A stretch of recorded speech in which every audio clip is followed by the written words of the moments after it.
Сәлем баршаңызға. Құрметті оқырмандар, қалайсыздар? Сіздермен творожно-тыквенный запеканка жасаймыз, яғни қазіргі сезонда хит болып жатқан асқабақтан дайындап көріңіздер. Өте дәмді әрі тәтті болып шығады. Шаймен, кофелермен күшті кетеді. Онда бастадық.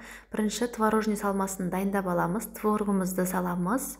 Үстінен қантымызды саламыз. Бізге таразының көмегі қажет. Бұл жерде барлығыны өлшеп саламыз. Сіздерге рецепті толықтай описание бөліміне жазып қалдырам. Сол жақтан көрсеңіздер болады. 2 штук жұмыртқамызды саламыз. Және де үстінен бөлме температурасында тұрған айранымызды саламыз. Айран немесе кефир салсаңыздар да болады. Енді үстінен ұн саламыз. Біздің масамыз қоюлау болу үшін міндетті түрде жасап көріңіздер, өте дәмді болып шығады.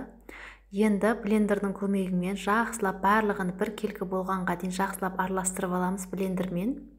Бізде қою салма болады, творогтың салмасы тез дайын болады. Міндетті түрде жасап көріңіздер. Тәттінің рецептін асқабақпен өте дәмді болып шығады. Енді асқабақ салмасын жасаймыз. Асқабағымызды алдын ала духовкада пісіріп аламыз. Жұмсағанға дейін 40 минуттай. Үстінен 2 штук жұмыртқа, қантымызды саламыз. Және де ұнымызды салып, бұның үстінен жарты лимонның шырынын саламыз. Дәнектерін алып тастаймыз, ішіне түсіп қалған. Бұны да енді жақсылап блендердің көмегімен бір келкі етіп араластырып аламыз. Бізде бұл жерде 2 қасық ұн салғанмын. Бізде асқабақтың салмасы сұйықтау болып қалды. Сондықтан кейін тағы қайтадан 3 қасық ұн салғанмын. Сонда общий 5 қасық ұн саламыз. Көрдіңіздер ме, біздің салмамыз осындай сұйық болып қалған. Бұл қазір құйып атқан кезде творогты жауып қалады. Сондықтан тағы да 3 қасық етіп ұн салдым. Енді осындай шиша ыдысқа немесе пирогтың қалпына салсаңыздар болады. 2 ас қасық творогтан, 2 ас қасық асқабақты салмадан салсаңыздар болады.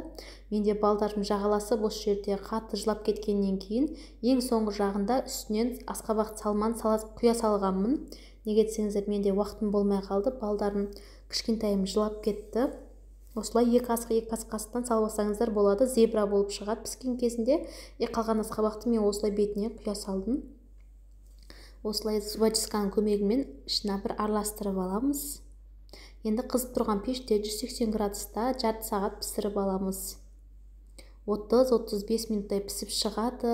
Әбден суығаннан кейін бөлме температурасында тұрып, содан кейін барып бетіне сахарный пудра саламыз. Себеміз әсемдеп, сәндеп, өте керемет тәттінің рецепті. Міндетті түрде жасап көріңіздер. Әсіресе кішкентай балапандарыңыз жақсы көріп жейтін болады. Міндетті түрде дайындап көріңіздер. Суығаннан кейін осылай пышақпен кесіп алып жей берсеңіздер болады. Шайлермен, кофелермен өте күшті кетеді. Дайындап көрулеріңізді кеңес беремін. Қараңыздар, астында творог, үстінде асқабақпен өте күшті болып шығады. Егер сіздерге рецептім ұнаған болса, парақшама тіркеліп, лайк басып кетуді ұмытпаңыздар. Пікірлеріңіз болса, комментария бөліміне жазып кетсеңіздер болады. Сіздерге міндетті түрде ответ қайтаратын боламын. Егер түсінбеген жерлеріңіз болса, онда баршаңызға рахмет. Ас болсын.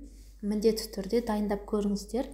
Парақшамда тағы да көптеген рецептілер бар, көрсеңіздер болады.